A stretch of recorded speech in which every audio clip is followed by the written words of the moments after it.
Charles II of England. They used to call him the Merry Monarch.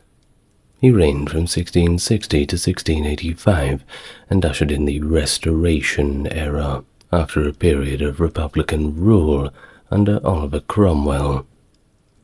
He spent many of his early years in exile following the execution of his father, King Charles I, during the chaos of the English Civil War, and only returned to the throne after Cromwell's death. Thus, his was a reign noted for finally stabilizing English politics, advancing overseas trade, and promoting the arts and sciences, with significant figures like Christopher Wren and the establishment of the Royal Society marking this period. However, it wasn't all fun and games. His tenure also witnessed the Great Plague of London, followed by the Great Fire of London in 1665 and 66 respectively, events that significantly impacted London's infrastructure and development for some time to come.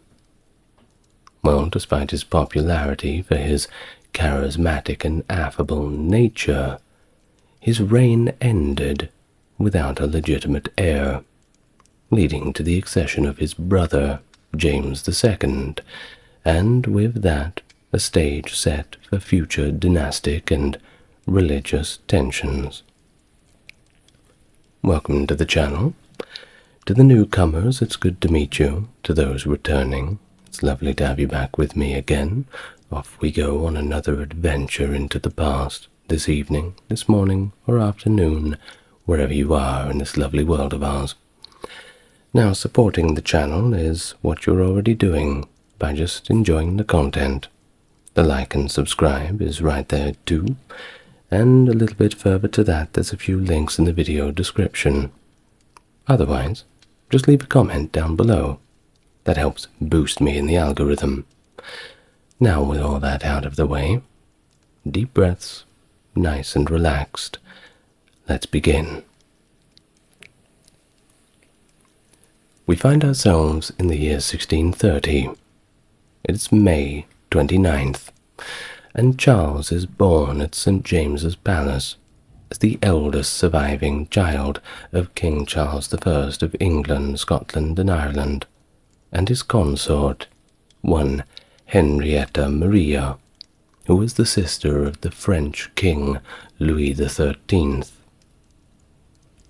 Charles was baptized on the 27th of June in the Chapel Royal by William Laud, who would be the future Archbishop of Canterbury, and his early years were managed by the Protestant Countess of Dorset.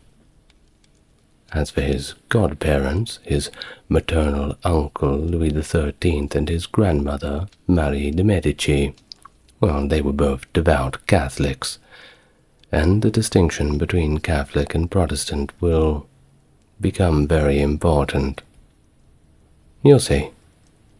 If you've watched my video about Charles I, you'll get it.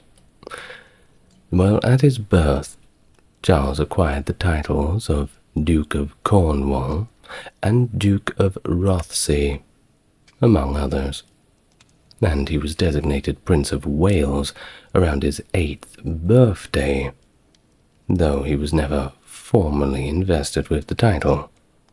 Still, not a bad little present. Well, the rising disputes between Charles I and the Parliament precipitated the First English Civil War, which started in August of 1642, and to really understand how Charles was brought into the world, we need to provide that kind of context, short of you watching the entire video. While Charles and his brother James were actually there to observe the Battle of Edgehill in October of 1642, and subsequently resided in the royalist stronghold of Oxford for 2 years. In January of 1645, Charles was granted his own council and assumed nominal command over the royalist forces in the West Country. By the spring of 1646, however, as parliamentarians took control of the region, Charles was forced to flee, and thus he did, avoiding capture, travelling from Falmouth to the Isles of Scilly, and then on to Jersey, and finally crossing the Channel into France, where his mother resided under the protection of King Louis XIV. Finally, in the May of 1646, Charles I capitulated. The Second English Civil War in 1648 saw Charles relocating to The Hague, where he received stronger backing from his sister Mary and her husband, William II, the Prince of Orange, than from his mother's French family, who were not as supportive. Despite a part of the parliamentarian fleet switching sides, they failed to join forces with the Royalist Engager army before its defeat at Preston by what was known as the New Model Army. While Charles was in The Hague, he seems to have had an affair with one Lucy Walter, who later erroneously claimed that they had secretly gotten married while no one was looking, but failed to provide any sufficient evidence or witnesses for this. Well, either way, their son, James Crofts, who was later Duke of Monmouth and Duke of Buccleuch, was one of Charles's numerous illegitimate children, who later gained prominence. For despite Charles' attempts to save his father, poor old Charles I was executed in January 1649, resulting in England declaring itself a republic. That being said, Charles I, in his life that was cut short, he certainly did not busy himself with making friends. Quite possibly the least popular English king. Well, on February the 5th, 1649, the Scottish Covenanter Parliament proclaimed Charles II as King of Great Britain, France, and Ireland at the Mercat Cross in Edinburgh, though they barred him from entering Scotland unless he agreed to enforce Presbyterianism across all of his kingdoms, an agreement that was somewhat on the table with his father in previous times, but, well, for obvious reasons he could not meet the obligation. Just didn't have the head for it, I suppose. Well, negotiations ultimately faltered with the Scots. So Charles authorized Lord Montrose to land a modest force on the Orkney Islands. This was mainly to pressure the Scottish into a more favorable treaty, a show of force to get them to capitulate. Montrose, wary of potential concessions by Charles, opted to invade the Scottish mainland directly, leading to his capture and execution. Subsequently, Charles reluctantly accepted the terms of the Treaty of Breda with the Scottish Parliament, endorsing the Solemn League and Covenant, and pledging to uphold Presbyterian church governance throughout Britain. His compliance, of course, gained him favour in Scotland. Well, Presbyterianism was all the rage. But of course it diminished his popularity in England. When he arrived in Scotland on June 23, 1650, he formally accepted the Covenant, and there was really no turning back. Now, although he initially accepted the terms, Charles quickly grew to resent what he considered the, let's just say, the malevolence of the Covenanters. His time in Scotland was recorded in detail, luckily enough, including even his household and culinary expenses at Falkland Palace in Perth. His ascent to the Scottish throne triggered the Anglo-Scottish War from 1650 to 52. On September 3, 1650, Cromwell's forces overpowered the Covenanters at the Battle of Dunbar. The Scottish factions, split between the moderate Engagers and the more radical Kirk party, were further strained by internal disputes. And in October, an event known as the Start, Charles attempted to ally with the Engagers, but was swiftly recaptured by the Kirk party. Despite his disenchantment, Charles viewed Scotland as his best chance, and really his only chance for regaining power. Thus he was officially crowned King of Scotland at Scone Abbey on the 1st of January 1651. As Cromwell's army advanced, it was decided that they had no choice but to attack England. Excluded from the campaign on religious grounds by the Kirk party, many veteran soldiers did not have their chance to participate, leading to scant support from the English royalists at a time where they needed it the most, and thus the campaign ended disastrously at the Battle of Worcester on the 3rd of September 1651. Now Charles was there too, and he narrowly escaped capture, and after 6 weeks on the run, he arrived in Normandy on the 16th of October, despite a £1,000 bounty for his capture, enough for a man of any age to retire in those days, and also substantial risks to anybody aiding him. It didn't help that he was over 6 feet tall, which was significantly taller than the average at the time, posing a significant challenge for his concealment. In 1653, the instrument of government was enacted, appointing Oliver Cromwell as Lord Protector and inaugurating a period of military governance over England, Scotland, and Ireland. At the time, Charles lived in relative comfort near Paris at Saint-Germain-en-Laye, subsisting on a stipend of 600 livres a month from Louis.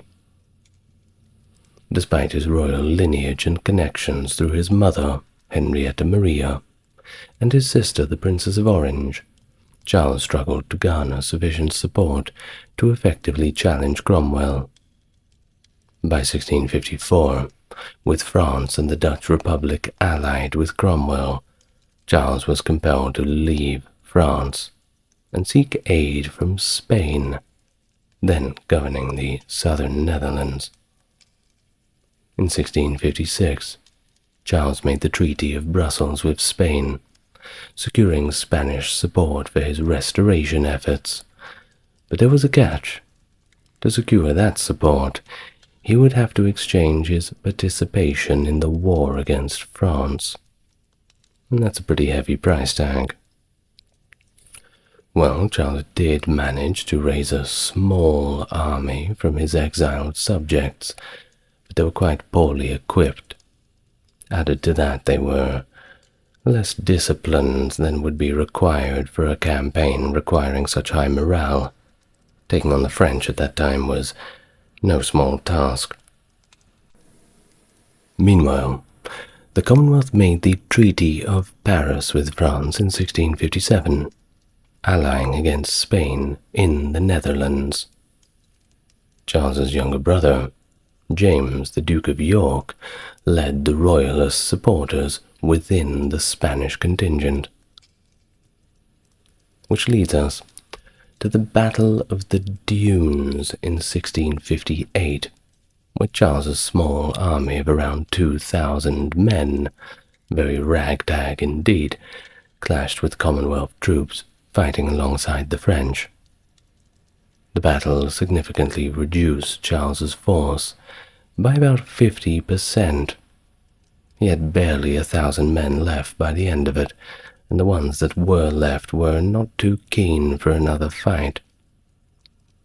With Dunkirk handed over to the English, the possibility of a royalist expedition to England was effectively eliminated. But things are about to change.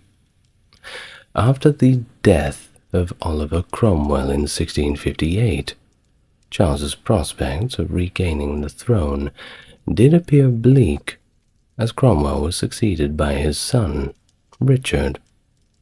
However, Richard was an apple that had fallen quite far from the tree.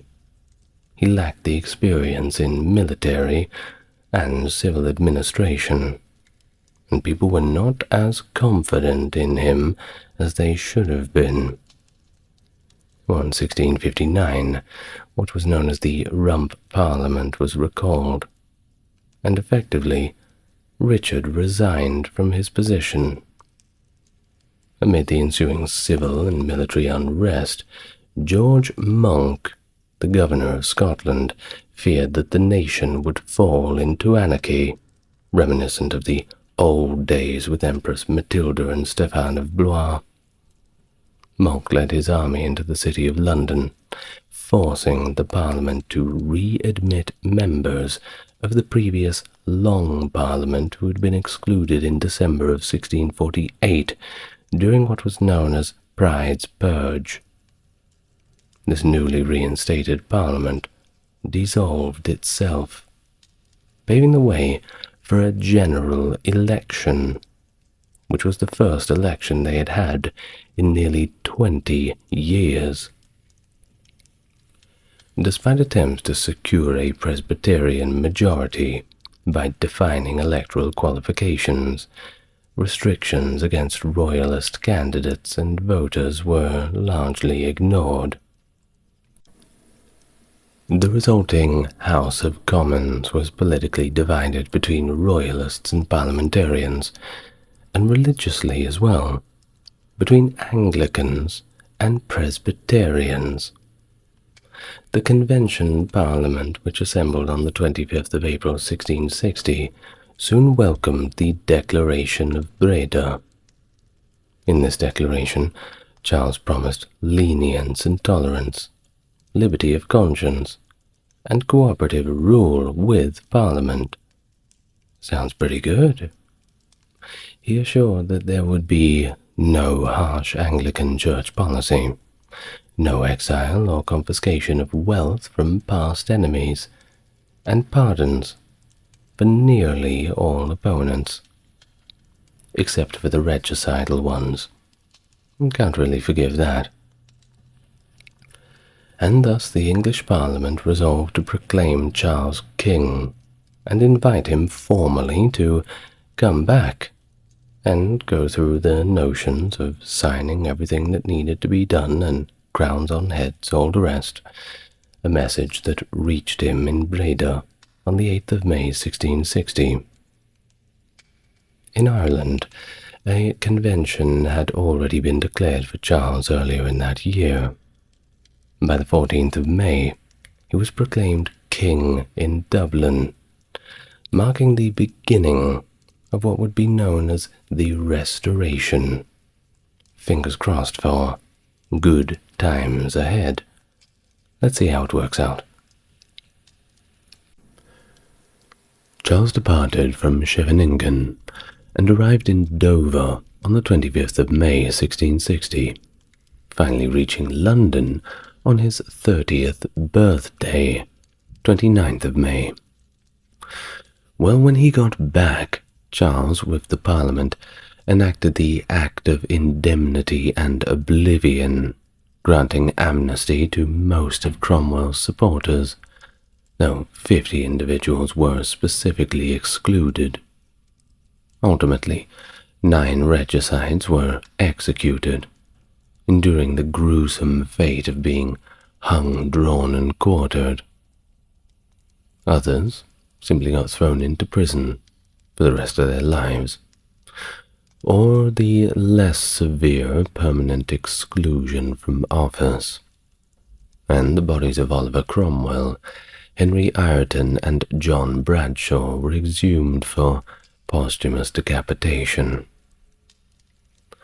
To sustain the government, Parliament allocated Charles an annual income of over £1 million, primarily sourced from excise duties and customs. But it turns out that even this grand sum of cash was inadequate throughout his reign, and it often falls short of the expected revenue. This shortfall necessitated cost-cutting, or rather, revenue-raising, as we could call it in better terms, mainly through measures at court, including reducing the royal household size and expenses, and raising funds through unpopular taxes, for example the hearth tax. While the latter part of 1660 brought personal sorrow for Charles, with the deaths of his siblings Henry and Mary, reportedly from smallpox. Pretty common way to go back then. Unfortunately, no ways to deal with that one.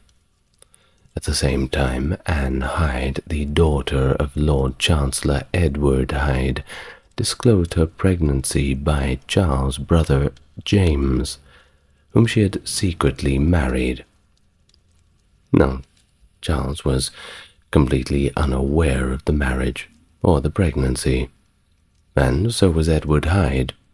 Either way, he was elevated to the Earl of Clarendon, finally solidifying his position as Charles' chief minister. What a week! Well, the Convention Parliament was dissolved in December of 1660, shortly after Charles's coronation. His second English Parliament of his reign convened, and it was known as the Cavalier Parliament. This body was overwhelmingly royalist and Anglican, that being the members of the Church of England set up earlier by Henry VIII. Now, seeking to reinforce the Church of England's dominance by passing several key acts, the Corporation Act of 1661 mandated that municipal office holders swear allegiance, unwavering at that. The Act of Uniformity in 1662 required the use of the 1662 Book of Common Prayer. The Conventicle Act of 1664 banned religious assemblies of more than 5 people, unless they were officially sanctioned by the Church of England.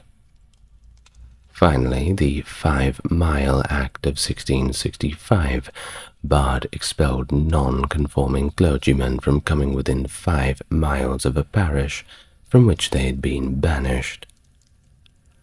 All these measures, known collectively as the Clarendon Code after Lord Clarendon, remained in effect for the rest of Charles's reign, despite Clarendon's own opposition to the 5-Mile Act. In 1665, London was struck by the Great Plague, which reached its peak in September, claiming up to 7,000 per week. Charles and his family were not keen to stick around. Thus they fled the city in July, seeking refuge in Salisbury, while Oxford convened Parliament.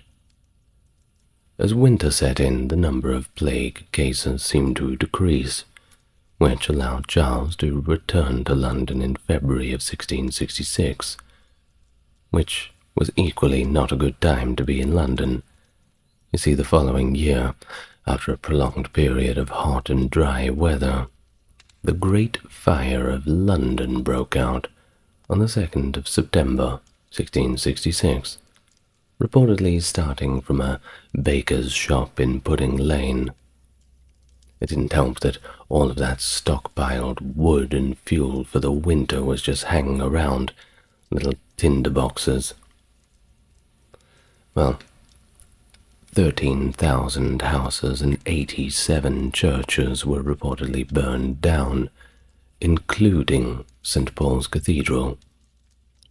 Charles and his brother James took an active role in directing the firefighting efforts, but despite all this, public suspicion fell on Catholic conspirators as the cause of the disaster.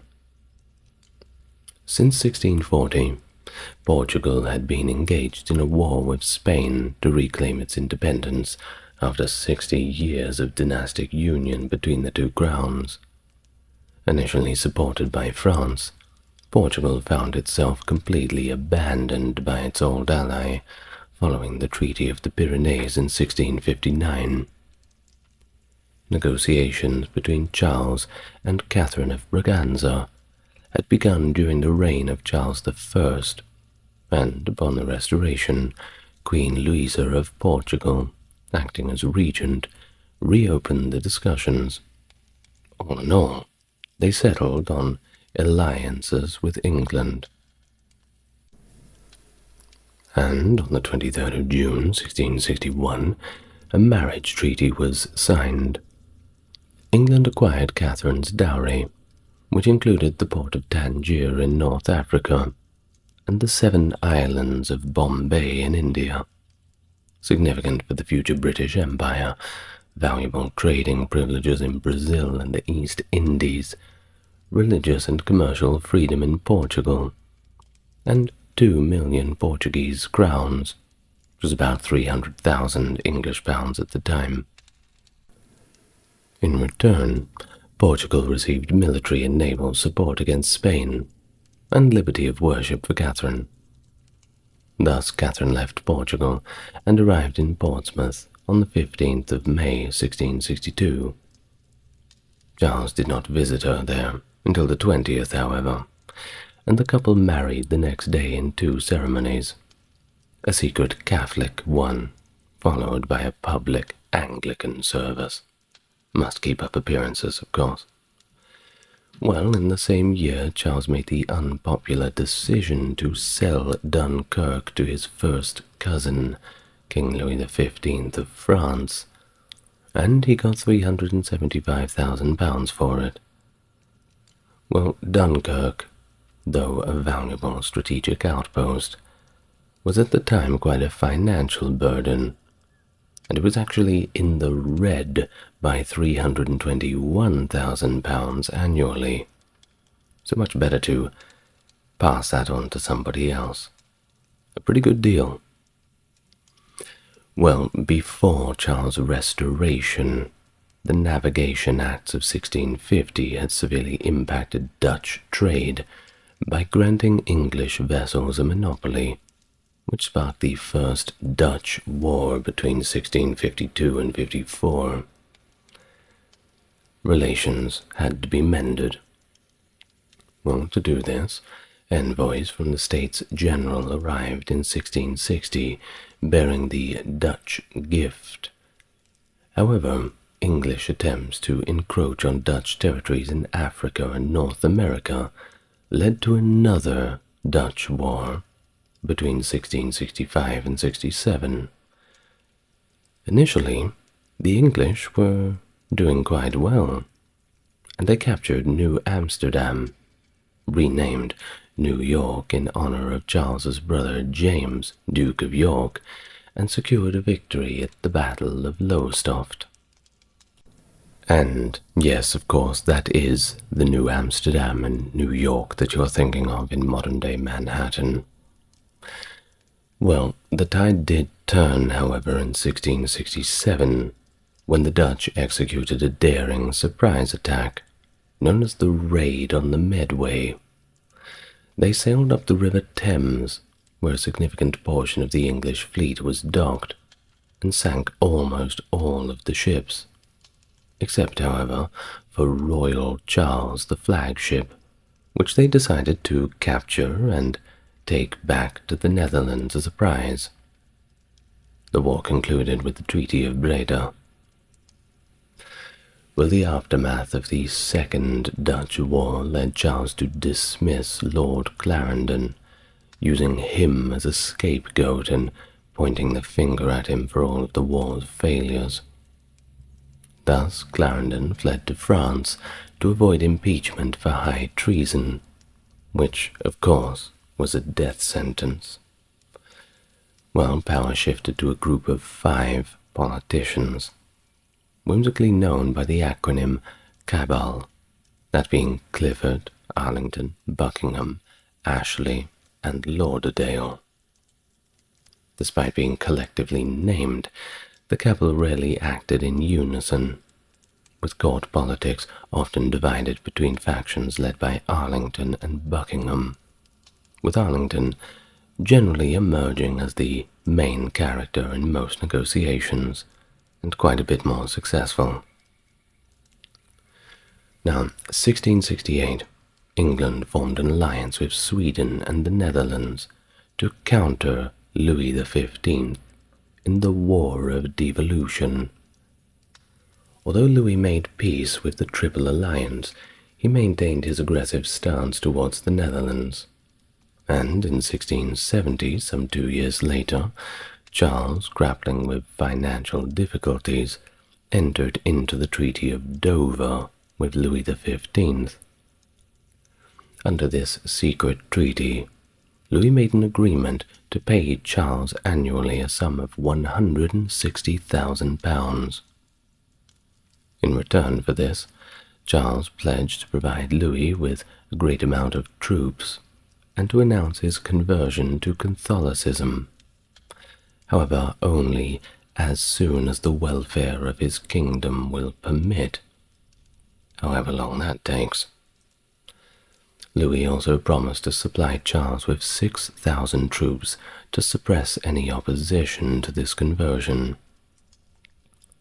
Charles worked to keep the treaty, especially the conversion clause, confidential, and it remains uncertain whether he seriously intended to convert or if this was just a lure to bring the French king into an agreement. During this period, Charles expanded the powers of the East India Company through a series of 5 charters. Now, the East India Company is a very big deal on its own, and I'm probably going to do maybe half a dozen videos on it, because I find it quite fascinating.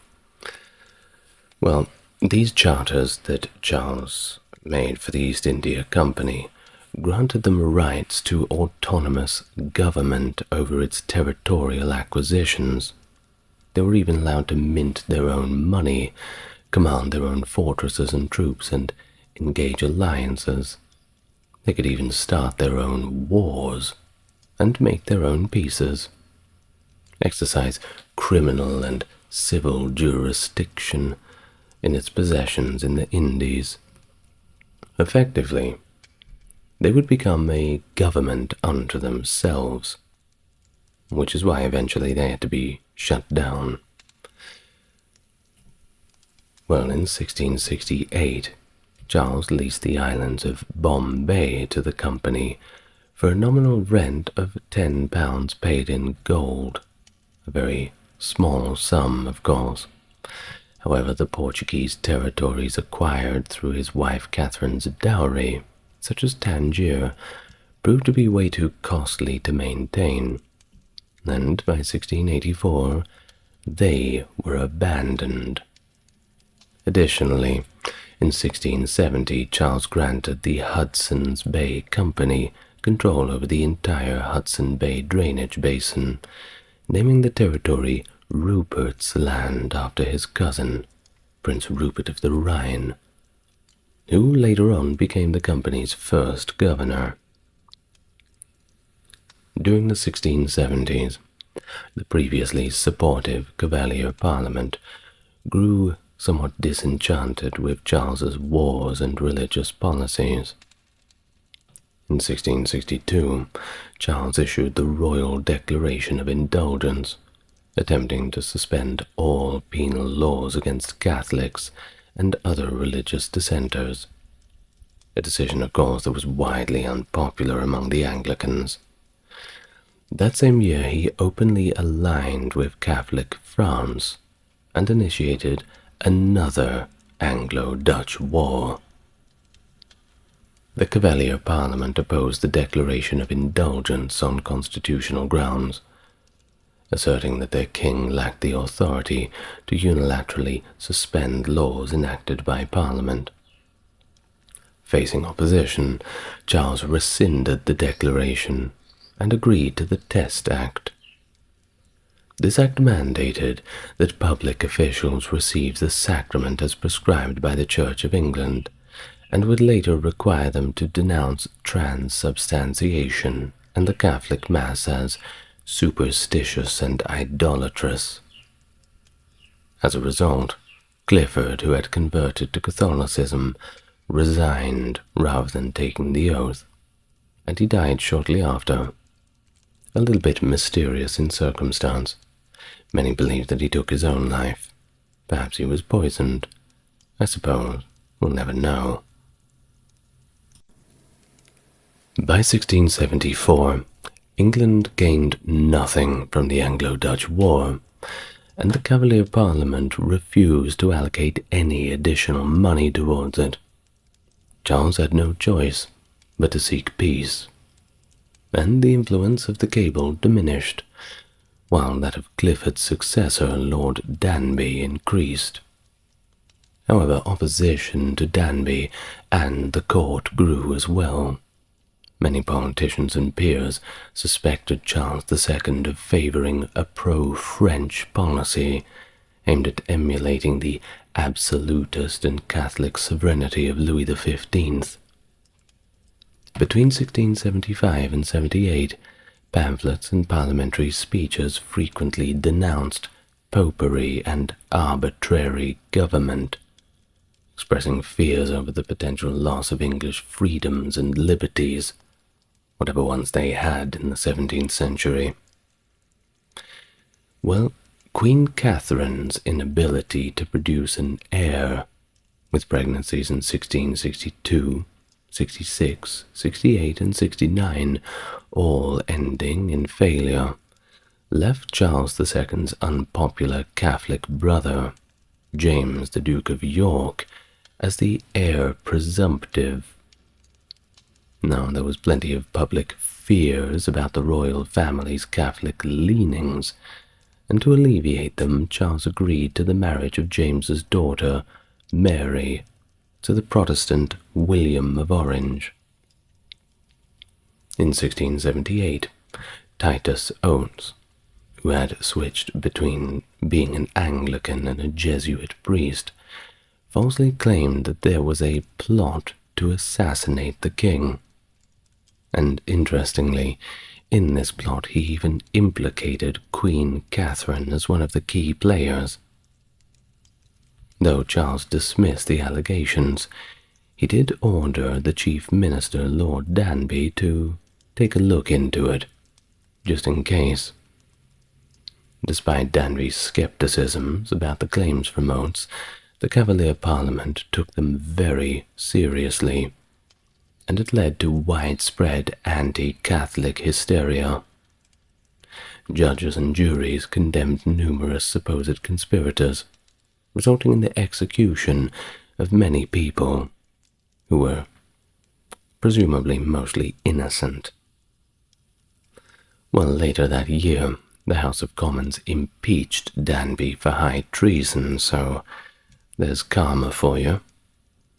Although the nation had largely sought conflict with Catholic France, Charles had secretly negotiated with Louis XV for England's neutrality, in exchange for a little bit of money, of course. Nothing like a good little bribe to grease the wheels. Well, Danby, while publicly opposing France, had reluctantly complied with Charles' wishes. After all, the king is the boss. But the Commons, however, viewed him as the mastermind behind the whole idea. Well, to try to protect Danby from impeachment, Charles dissolved the Cavalier Parliament in January of 1769. The new Parliament, which convened in March, was understandably hostile toward Charles, and they were fearing that he intended to use the standing army to suppress dissent or impose Catholicism. Financial constraints forced Charles to gradually disband his army. Danby resigned as Lord High Treasurer, but he was lucky enough to receive a royal pardon. and the House of Commons, asserting that Parliament's dissolution did not halt the impeachment proceedings, declared the pardon invalid. Bad luck for Lord Danby. Well, when the House of Lords proposed exile of a punishment, it was deemed too lenient by the Commons, and the impeachment stalled. Ultimately, King Charles conceded to his opponents and committed Danby to the Tower of London, where he remained imprisoned in that miserable little dungeon for 5 years. Not a good place to be by anyone's standard. Now, back to Charles' early years to set some context for a moment. In those early times, the royal household was under the governance of William Cavendish, the Earl of Newcastle, while his academic guidance came from one Brian Duper, who was the Dean of Christ Church in Oxford. Both mentors believed that scientific studies were unsuitable for a future monarch, with Newcastle even advising against deep engagement in any subject in particular. However, as Charles matured, he was tutored by William Harvey, who was a renowned surgeon, and he was quite famous for his groundbreaking work on blood circulation. Pretty novel topic for the time, that's to say for sure. Harvey's role as chief physician to Charles I extended to accompanying the king to the Battle of Edgehill, just in case. On that day, Harvey was initially responsible for Prince Charles and the Duke of York, but returned them to their father for the start of the battle. Concerned for their safety, Charles I later had the princes escorted from the battlefield. During his exile in France, Charles's education continued with a broader curriculum, including physics, chemistry, and mathematics, finally having the opportunity to study under some people that actually valued education. His tutors included John Earle, who taught him Latin and Greek, and Thomas Hobbes, the philosopher and the author of the work Leviathan, who instructed him in mathematics. In France, Charles also engaged in experiments of chemistry and also alchemy, alongside his childhood friend, the Earl of Buckingham, who was convinced he was close to discovering the Philosopher's Stone. Spoiler alert, he wasn't.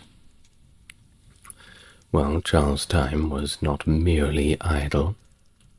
He returned to England with a solid foundation in navigational mathematics and practical chemistry. His expertise in naval architecture allowed him to engage in technical discussions with notable figures like Samuel Pepys, William Petty, and John Evelyn. The burgeoning discoveries and new concepts of the time captivated Charles, encompassing not only science and medicine, but also botany and gardening. Botany, of course, being very important with the burgeoning colonial empire. A French traveller, Sorbière, visiting the English court, was reportedly astonished by the breadth and diversity of the king's knowledge. Charles indulged his diverse interests freely, including a keen fascination with astronomy, which was sparked by a visit to Gresham College in October of 1660 to see telescopes that were crafted by the great astronomer Sir Paul Neale. Reportedly, Charles was so impressed by the whole experience that he commissioned for himself a 36-foot telescope, which he installed in Whitehall at the Privy Garden. He frequently invited friends and acquaintances around for little parties to observe the heavens through the telescope, which of course at the time would have been an extremely novel thing. In fact, in May of 1661, John Evelyn described an occasion where he and several other scientists went around to see the king and looked at the rings of Saturn all night long. Additionally, Charles set up a laboratory within Whitehall, conveniently right across from his bedroom, reportedly hanging around in said laboratory till quite late in the evening. Thus, from the outset of his reign, once it was his decision to do so, he surrounded himself with experts to aid in his scientific endeavors. Timothy Clark, a renowned anatomist, performed dissections for the king, specifically funded and instructed. Robert Morrison served as the chief botanist, overseeing Charles' own botanical garden, which in itself was quite extensive. Chemist and alchemist Edmund Dickinson conducted experiments in the king's laboratory, while Sir Thomas Williams, skilled in creating and inventing medicines, prepared some royal concoctions in the royal presence. Nicasius Lefebvre, invited to England as the royal professor of chemistry and apothecary to the king's household, also contributed to the king's scientific pursuits. And among these pursuits was a fascination with clocks. In fact, he ensured that they were distributed throughout Whitehall, having at least 7 of them in his bedroom. In fact, Robert Bruce, later Earl of Aylesbury, complained that the constant chiming of the clocks disturbed his sleep whenever he had to stay close to the king. He also installed a sundial in the Privy Garden, used to set his personal time on his pocket watch. And for a time, the king personally recorded the performance of the latest spring balance watch, presented to him by Robert Hooke. In 1662, Charles was delighted to grant a royal charter to a group of scientists and intellectuals who had established a formal society 2 years later. This society aimed to promote a more academic and learned approach to science through experiments in physics and mathematics. Sir Robert Moray, a prominent member of Charles' court, played a critical role in achieving this outcome, and became the first president of the newly founded Royal Society. Over the years he gained such favor with Charles that he was permitted to conduct his experiments in the royal laboratory. Although Charles never attended a meeting of the Royal Society, he remained informed about its activities. He was privately shown the Boyle-Hook air pump by Robert Boyle, an instrument frequently used in the Society's Wednesday meetings. But despite this, he preferred experiments with immediate practical outcomes, and had apparently ridiculed the members' attempts to weigh the air. He struggled to understand the significance of the fundamental laws of physics being established, including Boyle's law, Hooke's law, atmospheric pressure, and the barometer's importance in supporting life. He was far too interested in the mechanical side of things. In his later years, he developed a painful gout, limiting the daily walks he had once enjoyed. His enthusiasm, of course, shifted to his laboratory, spending hours conducting experiments, sometimes assisted by Moray. His fascination with alchemy, which began during his exile with the Duke of Buckingham, persisted to this point, and he resumed experiments with mercury, often spending entire mornings attempting to distill it. The toxic mercury vapor released during these experiments may have contributed to his later ill health. It certainly didn't help matters, that's for sure. In the last years of his reign, his approach towards his opponents hardened. Many of them were prosecuted and their estates seized. To crush opposition in London, Charles disenfranchised many Whigs in the 1682 elections, and in 1683 the London Charter was forfeit. On the morning of the 2nd of February 1685, Charles experienced a sudden fit. He passed away 4 days later, at 11:45 a.m. at the Palace of Whitehall, the age of 54. The abruptness of his illness and subsequent death led to suspicions of poisoning among many, including one of his royal doctors. However, modern medical analysis suggests that his symptoms were consistent with uremia, a syndrome resulting from kidney dysfunction. Charles had been experimenting with mercury, you see, prior to his illness, which can cause irreversible kidney damage. But there is no definitive evidence that mercury poisoning was the sole cause of his death. But like I said, it doesn't help. During the days between his collapse and death, Charles underwent various torturous treatments, such as bloodletting, purging, and cupping, which likely exacerbated his condition through dehydration rather than providing any relief. And thus he was buried in Westminster Abbey on the 14th of February. He was succeeded by his brother, James II, and, well, that caused all of its own problems, which we'll get to in another video, I promise. His final words to his courtiers were remarking the prolonged duration of his deathbed, stating, and I quote, "I'm sorry, gentlemen, for being such a time dying." He then expressed regret for the treatment of his wife.